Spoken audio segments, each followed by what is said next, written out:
Hi friends, அஸ்ஸலாமு அலைக்கும். இன்றைக்கி அரை கப் ரவை இருந்தால் போதும், வாயில் வச்சதுமே கரையக்கூடிய அளவுக்கு சூப்பரான ஒரு ஸ்வீட் ஒன்று பண்ணிடலாம். அது எப்படி செய்யலாங்கிறத பார்க்கலாம். அதுக்கு முன்னாடி சேனலை சப்ஸ்கிரைப் பண்ணலாம், சப்ஸ்கிரைப் பண்ணிக்காங்க. பக்கத்தில் இருக்க பெல் ஐக்கானே கிளிக் பண்ணிக்காங்க. இதுக்கு நம்ம 1 ஸ்பூன் நெய் சேர்த்துக்கலாம். முதல்ல 1 கப் ரவை சேர்த்துக்காங்க. நம்ம கேசரிக்கெலாம் வறுப்போம்ல, அந்த மாதிரிக்கு இல்லை வாசனை வர வரைக்கும் நல்லா சிம்மில் வச்சே வறுத்துக்காங்க. கலர் சேஞ்ச் ஆகாமல் இருக்கட்டும். இதுக்கு 1/2 லிட்டர் பால் தேவைப்படும். தண்ணி சேர்க்காத பாலாக எடுத்துக்காங்க. காய்ச்சணுங்கிற அவசியம் இல்லை. அது கொஞ்சம் கொஞ்சமாக நல்லா ரவை வறுத்ததுக்கப்புறமாட்டு கொஞ்சம் கொஞ்சமாக பால்லையே வேகிற மாதிரிக்கு ஊற்றி கிண்டி விடுங்க. ஃபுல்லாக கிண்டும் ஊற்றிடாதீங்க, கொஞ்சம் கொஞ்சமாட்டு ஊற்றுங்க. பால்லையே ரவை வெந்து வரணும். அப்போ தான் ஸ்வீட்டுக்கு ஒரு நல்ல டேஸ்ட் கிடைக்கும். இந்த மாதிரி கொஞ்சம் கொஞ்சமாக மெதுவாக ஊற்றிக்காங்க. நல்லா கைவிடாமல் நல்ல கட்டிகள் இல்லாமல் நல்லா சாஃப்டாக நல்லா வெந்து வர அளவுக்கு நல்லா கிண்டி விட்டு இது ஓரமாக எடுத்து வச்சுக்கலாம். சூடு ஆறி வரட்டும், அப்புறமாட்டு பார்க்கலாம். இந்த ஸ்வீட்டுக்கு நம்ம சுகர் சிரப் செய்யணும். அது செய்யலாம், பார்த்துக்கலாம். 1 கப் ரவைக்கு 1 கப் சர்க்கரை எடுத்துக்காங்க.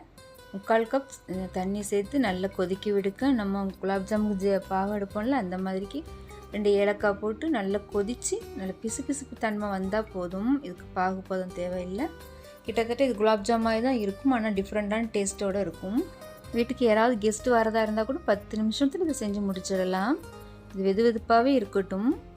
இது நல்லா ஆறி வந்துடுச்சு. இது 5 ரூபா பால் பவுடர், அதையும் சேர்த்துக்கலாம். இது ரொம்ப நல்ல ரிச்சான ஒரு டேஸ்ட்டு கிடைக்கும். இதுக்கு கொஞ்சமாக பால் சேர்த்து நம்ம சப்பாத்தி மாவு மாதிரி நல்ல கைகளால் நல்லா அழுத்தம் கொடுத்து நல்லா சாஃப்டாக பிசையணும். அப்போ தான் நல்லா சாஃப்டாக வரும்.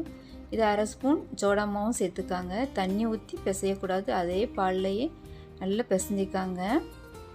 நல்லா ரவை பால் மாவு பவுடர் எல்லாம் ஒன்று சேர்ந்து வரணும். உங்களுக்கு விருப்பம் தான் ஒரு சின்ன சிட்டிகை உப்பு சேர்த்துக்கலாம், நான் சேர்த்துக்கல. இந்த மாதிரிக்கு சப்பாத்தி மாவு மாதிரி நல்லா சாஃப்டாக வரணும். நீங்கள் ஒரு உருண்டை எடுத்துகிட்டு அதையுமே நல்லா பிசைஞ்சு கைகளில் நெய் தடவிட்டு நல்லா உருட்ட வேண்டாம். உருட்டிட்டு ஃப்ளாட்டாக லைட்டாக தட்டி விட்டுருங்க. இந்த மாதிரி செஞ்சு வைங்க. அப்போ அப்படி தட்டும்போது நம்மளுக்கு எண்ணெயில் உள்ளே நல்லா பொரிஞ்சு வந்துடும். உங்களுக்கு எந்த சைஸ் தேவையோ அந்த சைஸில் எடுத்து வச்சுக்காங்க. இப்போ அதிகமான எண்ணெய் வேணாம், கொஞ்சமாட்ட எண்ணெயை மிதமான சூட்டில் ஒன்றா சேர்த்துக்காங்க.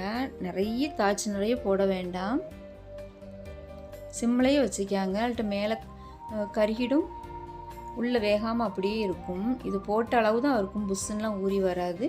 அதனால் உங்களுக்கு விருப்பமான அளவுக்கு நீங்கள் உருண்டைகளை உருட்டிக்கலாம்.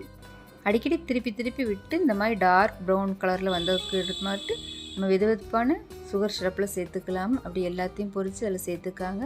இது 1லேருந்து 2 மணி நேரம் நல்லா ஊறினா போதும். சூப்பரான ஈஸியாக செய்யக்கூடிய ஸ்வீட் ரெசிபி தயார். நீங்கள் இது மாதிரி ட்ரை பண்ணி பாருங்கள். பிடிச்சிருந்தா லைக் பண்ணுங்கள், மறக்காம சேனலை சப்ஸ்கிரைப் பண்ணிக்கோங்க.